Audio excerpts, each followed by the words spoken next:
8월 셋째 주 주일 2부 예배에 오신 여러분을 주님의 이름으로 환영하고 축복합니다. 우리 성경책 가슴에 안고 한 음성으로 우리의 믿음을 고백합니다. 나는 예수님을 구주로 믿습니다. 나는 구원받았습니다. 나는 이 말씀을 믿습니다. 나는 행복합니다. 아멘. 오늘 예배에 참여하신 여러분과 여러분의 가정에 주님께서 주시는 기쁨과 평안이 충만하게 임하시기를 주의 이름으로 축원합니다. 축원합니다. 축원합니다.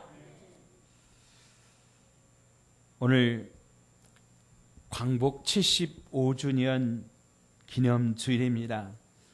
우리가 광복 75주년을 맞이하여 모세를 통하여 주신 이 말씀을 중심으로 기억하라, 이 제목으로 하나님의 말씀을 함께 나누고자 합니다.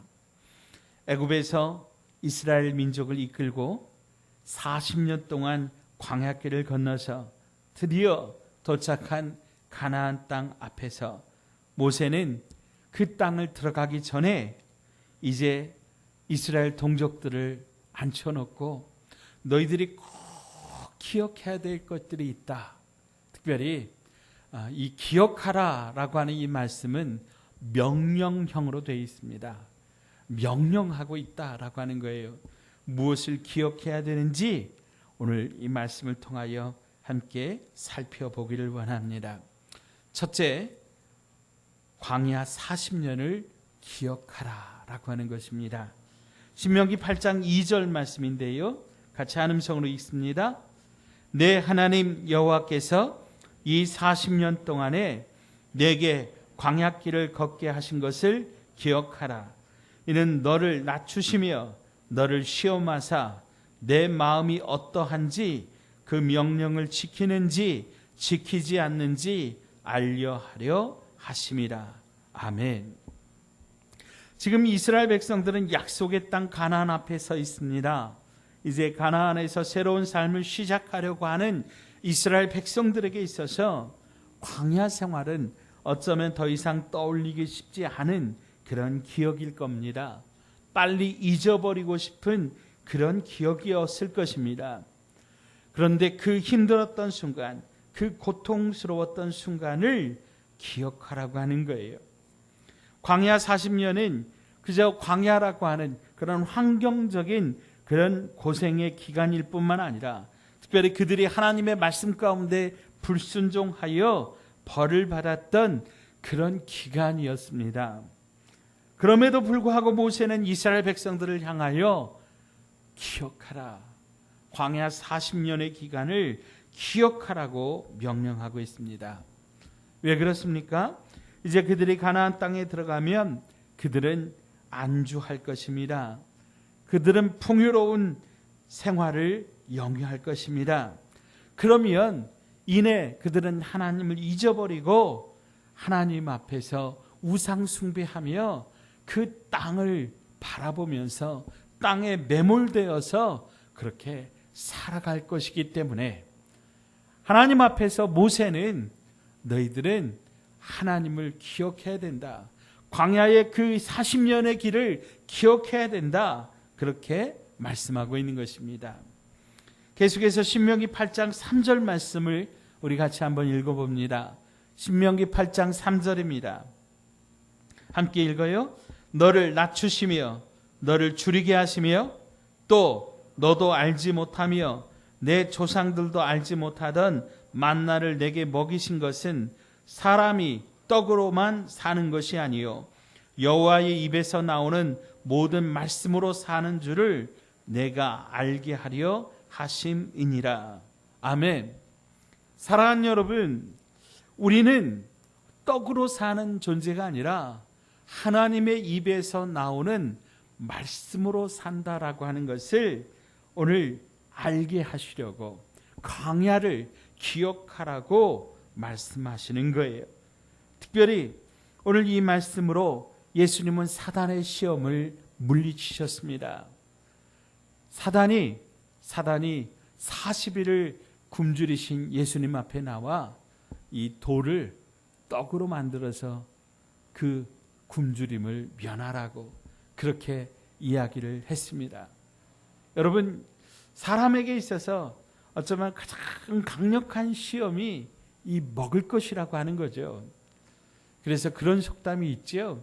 사흘 굶으면 담장을 안 넘을 사람이 없다. 굶주림 앞에서는 윤리와 도덕도 사라지더라라고 하는 거예요.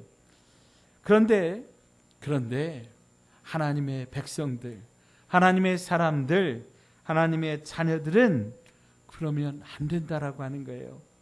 우리가 이 땅을 살아가는 이유는 떡 때문에 살아가는 게 아니라 우리가 이 땅을 살 수 있는 능력은 하나님의 입에서 나오는 말씀이기 때문입니다. 자, 따라서 하십시다. 나는 떡으로 사는 것이 아니라 하나님의 말씀으로 삽니다. 아멘. 믿으시기 바랍니다. 우리가 떡에만 집중하게 되면 지금 가지고 있는 떡을 만족하지 못하고 더 좋은 것, 더 큰 것, 이것들을 찾게 된다라고 하는 거예요. 여러분, 이스라엘 백성들 보세요. 저들이 광야길을 걸으면서 하나님께서 매일매일 내려주시는 하늘의 음식이 있었습니다. 만나라고 하는 음식입니다. 그런데 이 이스라엘 백성들이 그 만나에 만족하지 못하고 저희들이 애굽에서 종살이할 때 먹었던 부추를 먹고 싶습니다. 마늘을 먹고 싶습니다. 향신료를 먹고 싶습니다. 고기를 먹고 싶습니다. 그렇게 투정하다가 여러분, 그들이 하나님 앞에 벌을 받아서 얼마나 많은 사람들이 죽었느냐라고 하는 거예요. 광야길에서, 광야 같은 인생길에서 40년 동안 그들이 광야길을 헤매면서 배운 것이 있다면 그것은 광야에서 떡으로 사는 것이 아니라 하나님의 말씀으로 사는 것을 배웠다라고 하는 거예요. 사랑하는 여러분, 일제치하에, 일제강점기에 그 37년을 통해서 우리가 배운 것이 무엇입니까? 그것은 우리가 떡으로 사는 것이 아니라는 거예요. 경제로 사는 것이 아니라고 하는 거예요. 정치로 사는 것이 아니라고 하는 거예요. 돈으로 사는 것이 아니라고 하는 거예요. 무엇이요? 하나님의 말씀이. 아멘. 하나님께서 우리를 살게 하여 주신다라고 하는 것, 그것을 광야의 인생길을 통하여 우리에게, 우리 민족에게 알게 하여 주신 줄로 믿습니다. 이스라엘 백성들은 정말 분명 광야에서 어렵게 살았습니다. 더 맛있는 음식을 먹지 못하고 더 고귀한 삶을 누리지 못했습니다. 그러나 그들의 옷이 헤어지지 않게 하셨고 그들의 발이 부르트지도 않았습니다. 하나님께서 광야에서 그들을 붙잡고 계셨다라고 하는 거예요. 함석헌 선생이 쓴 성경으로 본 한국사라고 하는 책에서 그는 하나님께서 우리 민족에게 고난을 많이 주신 이유가 있다 그랬습니다. 정말 그렇지 않습니까? 5,000년의 역사 가운데 숱한 외침을 받았습니다. 껄뜩만 하면 북쪽에서 저 중국, 몽골족, 오랑캐족들이 쳐들어왔습니다. 틈만 나면 이 남쪽에서 이 외놈들이 쳐들어왔습니다. 그러면서 우리 안에 이 고난의 DNA가 우리 안에 새겨졌다라고 하는 거예요. 그 고난 가운데 우리 민족은 잡초 같은 생명력을 선물로 받게 되었습니다. 그래서 우리나라 사람들처럼 세계 어디를 가든지 잘 적응하는 사람이 없다 그래요. 추우면 추운 대로, 더우면 더운 대로 못 먹는 음식도 없어요. 이것저것 다 잘 먹고 잘 적응하는데 그 이유가 무엇이냐면 이 고난의 광야 인생길을 통해서 우리 민족의 DNA 가운데 잡초처럼 질긴 생명력을 하나님께서 우리에게 부어 주셨다라고 하는 거예요. 왜요? 그 고난을 통해서 우리를 정금같이 연단하셔서 하나님께서 축복하시는 제사장 나라로 쓰시려고 그렇게 하신 줄로 믿습니다. 여러분, 지금 세계적으로 가장 많이 선교사를 파송하는 국가가 미국입니다. 그리고 두 번째가 어딘 줄 아세요? 어딜까요? 우리나라입니다. 그런데 여러분, 인구 대비로 보세요. 인구 대비로 미국과 우리나라가 인구 대비로 보면 정말 비교할 수 없을 만큼 미국이 많잖아요. 그래서 따지고 보면 결론적으로 세계에서 가장 선교사를 많이 보내는 나라가 어디라고요? 한국입니다. 어떻게 이렇게 되었을까요? 하나님께서 이 고난의 역사를 통해서 우리 민족을 다듬으신 줄로 믿습니다. 광야 같은 그 인생길을 통해서, 그 고난의 역사를 통해서 하나님께서 우리를 정결하게 하시고 우리를 다듬으셔서 제사장 나라가 되게 하신 줄로 믿으시기 바랍니다. 자, 두 번째로 애굽의 종되었던 때를 기억하라고 말씀하고 있습니다. 오늘 우리가 함께 읽었던 신명기 15장 15절 말씀입니다. 너는 애굽 땅에서 종되었던 것과 내 하나님 여호와께서 너를 속량하셨음을 기억하라. 그것으로 말미암아 내가 오늘 이같이 내게 명령하노라. 애굽에서 종되었던 것을 기억하라고 모세는 명령하고 있습니다. 우리가 일본 사람의 종이었다라고 하는 것을 기억하라고 하는 거예요. 주권을 빼앗기고 말을 빼앗기고 글을 빼앗기고 역사를 빼앗겼던 것을 기억하라고 하는 거예요. 그 고난의 원인이 무엇인가를 잘 생각해 보라고 하는 거예요. 또 그런 고난을 되풀이하지 않으려면 현재의 삶에 지난 과거의 고난의 역사를 비춰보면서 돌이키고 바로 잡아야 된다라고 하는 거예요. 독립운동가요 민족사학자인 단재 신채호 선생님이 계세요. 다음 화면을 넘겨주세요. 바로 이분인데요. 이분의 가장 유명한 이 말이 역사를 잊은 민족에게는 미래가 없다라고 하는 이 말입니다. 이 신채호 선생님이 일제 강점기의 상황을 이렇게 기록하였습니다. 강도 일본이 우리의 국호를 없이하여 우리의 주권을 빼앗으며 우리의 생존적 필요를 다 박탈하였다. 나라의 생명인 산림, 철도, 광산, 어장내지, 소공업 원료까지 다 빼앗아 일체의 생산 기능을 칼로 베고 도끼로 끊고 토지세, 가옥세, 인구세, 가축세, 백일세, 지방세, 연초세, 비료세, 종자세, 영업세, 청결세, 소득세, 기타 각종 잡세가 증가하여 혈액이 있는 대로 다 빨아가고 우리를 잡아먹으려는 일본 강도에게 진상하여 그 살을 찌워주는 영세의 소, 말이 될 뿐이요.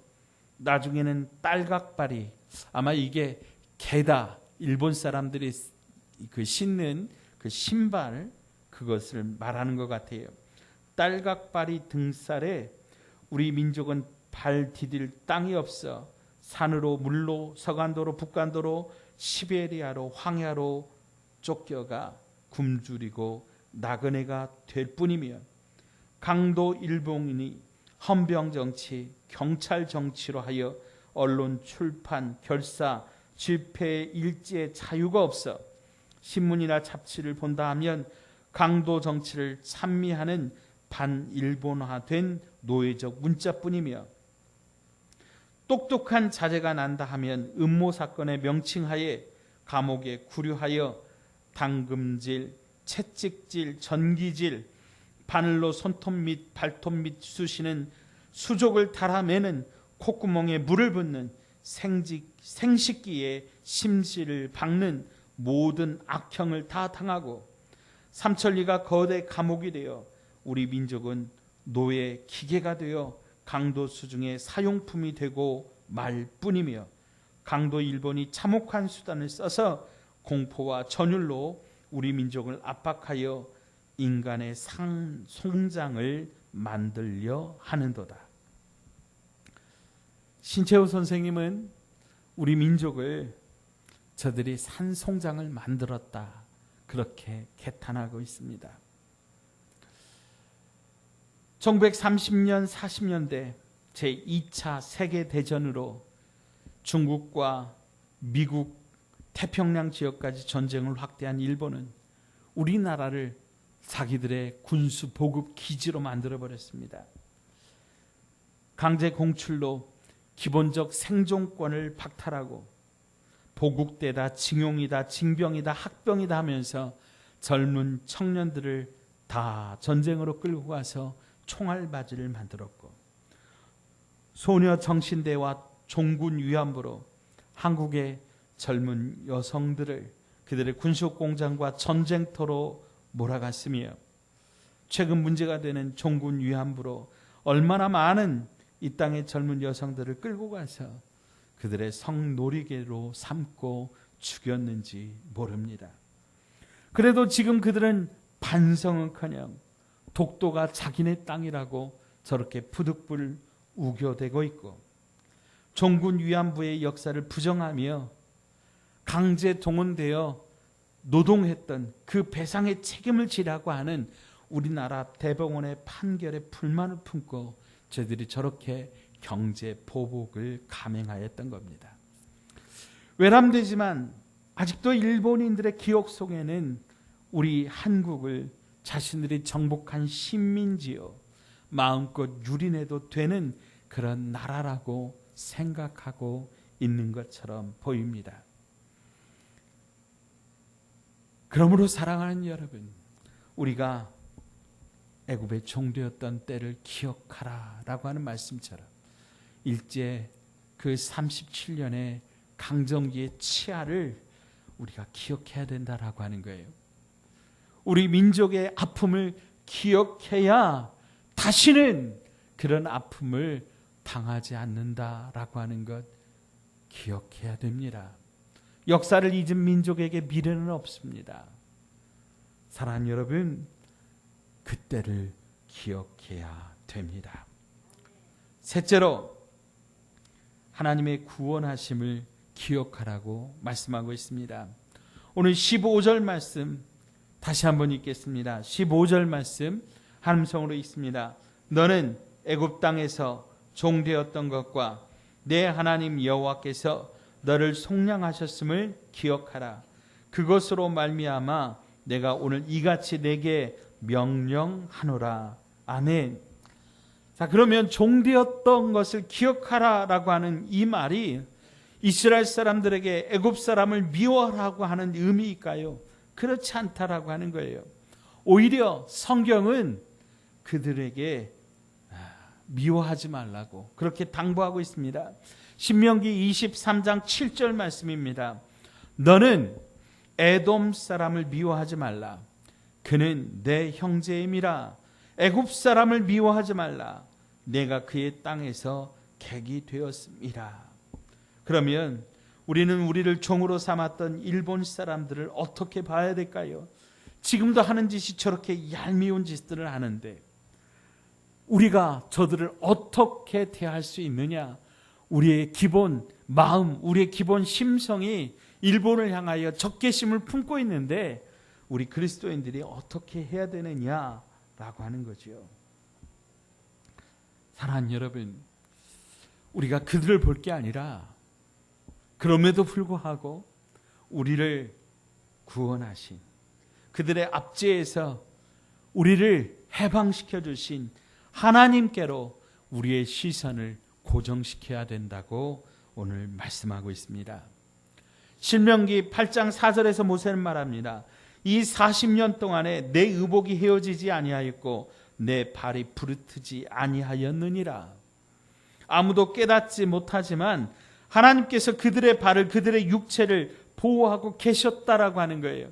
하나님께서 그들을 눈동자처럼 지켜보고 계시고 하나님께서 그들을 도와주셨기 때문에 그들이 40년 동안 광야를 헤맸지만 우리나라가 일제강점기 37년 동안 우리가 고통을 당하였지만 우리가 마침내 해방을 맞이하였고 우리가 지금까지 이렇게 살아남을 수 있었고 세계 제11위의 경제 대국으로 성장할 수 있게 되었다라고 하는 거예요.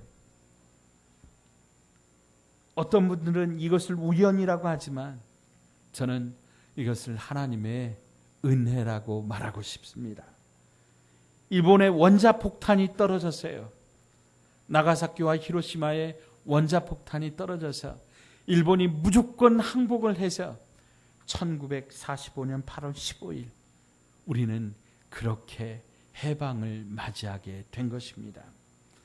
그러면 오늘 이 말씀을 통하여 우리에게 주시는 교훈은 무엇입니까? 바벨론에 잡혀간 다니엘의 이야기 우리는 너무나 잘 알 것입니다. 바벨론이 자신들이 정복한 나라의 영재들을 모아서 교육시킬 때 다니엘과 세 친구들도 그곳에 끌려가서 교육을 받게 됩니다. 우리가 주목해서 보면 다니엘과 세 친구들의 이름이 바뀌는 것을 볼 수 있습니다. 무슨 얘기입니까? 말을 빼앗겼다는 거예요. 글을 빼앗겼다는 거예요. 나라가 망했다라고 하는 거예요. 그런데 그 가운데서 다니엘과 세 친구들은 어떤 결단을 합니까? 그들은 이 바벨론 관원들이 제공하는 좋은 음식과 음료를 거절합니다. 그런 것으로 자기를 더럽히지 않겠다고 말하고 있습니다. 다니엘 1장 8절로 9절 말씀입니다. 다니엘은 뜻을 정하여 왕의 음식과 그가 마시는 포도주로 자기를 더럽히지 아니하리라 하고 자기를 더럽히지 아니하도록 환관장에게 구하니 하나님이 다니엘로 하여금 환관장에게 은혜와 긍휼을 얻게 하신지라. 아멘. 여러분, 포로로 잡혀간 주제에, 나라가 망한 주제에, 글을 빼앗긴 주제에, 말을 빼앗긴 주제에, 그럼에도 불구하고 그가 뜻을 정했는데 어떤 뜻입니까? 잘 먹고 잘 살겠다, 그 뜻이 아니에요. 나 혼자 출세하겠다, 그 뜻이 아니에요. 어쩌면 다니엘은 그 나라에서 출세할 수 있었어요. 다른 민족들은 어떻게 되든지 간에 다니엘은 그 교육을 받고 나면 이제 출세길이 보장받은 거예요. 바벨론에서 다니엘은 떵떵거리며 살 수 있었던 거예요. 그러나 다니엘이 뜻을 정한 건 뭐예요? 하나님 앞에 자기를 지키기를 결단한 거예요. 나라가 망했지만 하나님은 살아계시다라고 하는 것을 믿었던 거예요. 그래서 다니엘은 하나님 앞에 살기로 결단합니다. 나라는 망했지만 하나님은 살아계셔서 나를 지켜보시니 내가 믿음으로 살겠습니다. 저 나라, 저 민족, 우리의 동료들, 우리 민족을 긍휼히 여기시고 불쌍히 여기십시오. 내가 믿음으로 살겠습니다. 하나님 나를 붙들어 주십시오. 그렇게 뜻을 정했다라고 하는 거예요. 우리가 잘 아는 것처럼 열흘을 시험해 본 다음에 채식만 한 그들을 비교했더니 그들의 얼굴이 윤택해졌더라. 그렇게 이야기를 합니다. 채식이 좋다, 뭐 그런 이야기 하려고 하는 게 아니에요. 하나님께서 광야 같은 인생길이지만 나라를 빼앗겼고 말을 빼앗겼고 이름마저 빼앗겼지만 그럼에도 불구하고 하나님 앞에 살겠다고 뜻을 정한 다니엘의 기도를 들으셨도다. 다니엘을 붙잡아 주셔서 그 다니엘과 같은 인생들을 통해서 하나님께서 이스라엘 민족의 소망을 남겨주셨다. 다니엘은 또한 오늘 저와 여러분에게 표본이 되는 줄로 믿습니다. 광야 같은 인생길, 나라와 민족을 빼앗기고 그를 빼앗기며 37년의 일제 강점기를 지나면서 그 아픔의 역사, 그 슬픔의 역사를 가졌던 오늘 우리에게 그 처참했던, 처절했던 그 광야 같은 인생을 지냈던 저와 여러분들에게 그럼에도 불구하고 다니엘처럼 뜻을 정하며 하나님 앞에 살고자 할 때에 하나님 앞에서 그를 붙잡아 주시고 그를 통하여 새 일을 행하여 주신다. 그를 통하여 새 날의 주인공이 되게 하신다라고 하는 것을 오늘 저와 여러분에게 보여주신다고 하는 것입니다. 여러분, 다니엘은요, 왕이 3번 바뀔 때까지 다니엘은 그 나라에서 버텨냅니다. 그 힘이 어디에 있었을까요? 저는 믿음이라고 생각합니다. 저는 하나님께서 그렇게 붙잡아 주셨다고 믿습니다. 사랑하는 여러분, 오늘 75주년 강복절을 맞이하여 오늘 다니엘과 같은 훌륭한 믿음의 사람들이 오늘 저와 여러분 가운데 일어나기를 주님의 이름으로 축복합니다. 떡을 바라보고 출세를 바라보면 다니엘은 그렇게 할 수 없었을 겁니다. 그러나 떡이 아니라 출세가 아니라 하나님의 입에서 나오는 말씀, 그 말씀으로 내가 살겠습니다. 그 믿음으로 살겠습니다.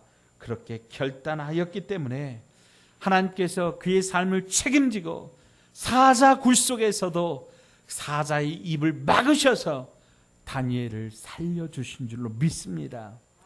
오늘 저와 여러분이 그렇게 믿음으로 살 때에 하나님께서 우리나라를 제사장 나라가 되게 하셔서 온 세계 열방을 위한 축복의 통로로 쓰임받게 하실 줄로 믿습니다.